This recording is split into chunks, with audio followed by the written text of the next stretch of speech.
বাজে প্রায় 10টা। ঘরে কুপির মিটমিট আলো জ্বলছে। হঠাৎ ওপাশ দিয়ে গিন্নি বলছে, শুনছো? ঘরের কর্তা বলছে, হে বলো। চালের হাঁড়িতে কিন্তু এক মুঠো চাল নেই। কালকে চাল না আনলে কিন্তু রান্না হবে না।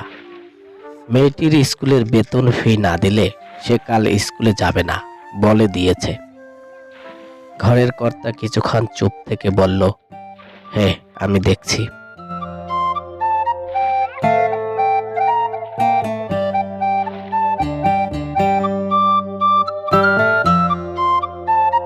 কর্তার কপালে চিন্তার ভাঁজ।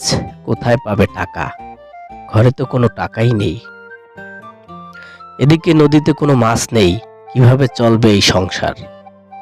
বলছিলাম উপকূলের নদী ভাঙন পাড়ের মানুষের কথা।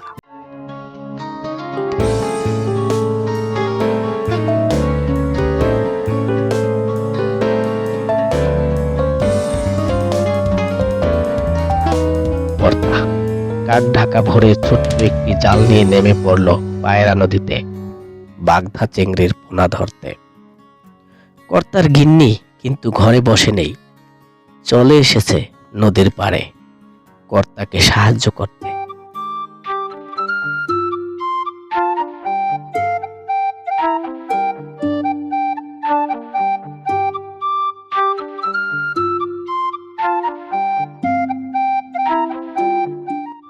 এভাবেই ভাঙন পাড়ের প্রতিটি পরিবার সুখ দুঃখে একে অপরের পাশে থাকে। যতই পরিবারের আর্থিক কষ্ট আসে না কেন, কখনোই কেউ কাউকে ছেড়ে চলে যায় না। এভাবেই ডুবে যাওয়া তরী জাগানোর জন্য দুজন মিলে বাইতে থাকে।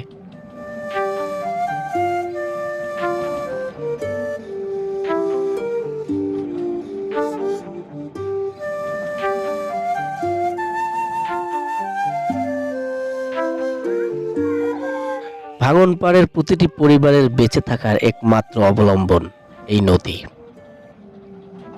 ভাঙন পাড়ের মানুষের জীবনে তো সহজ নয়।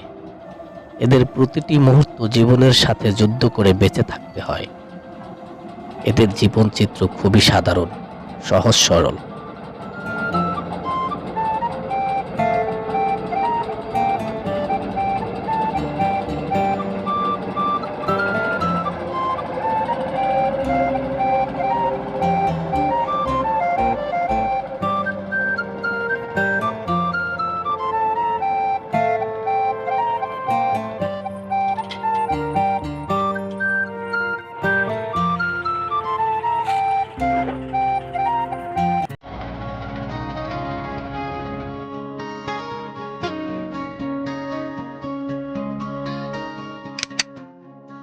মনে আছে তো, কর্তা বাগদা চিংড়ির পোনা ধরছে।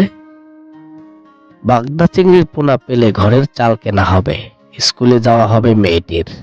এভাবেই চলছে তাদের প্রতিদিনের জীবন।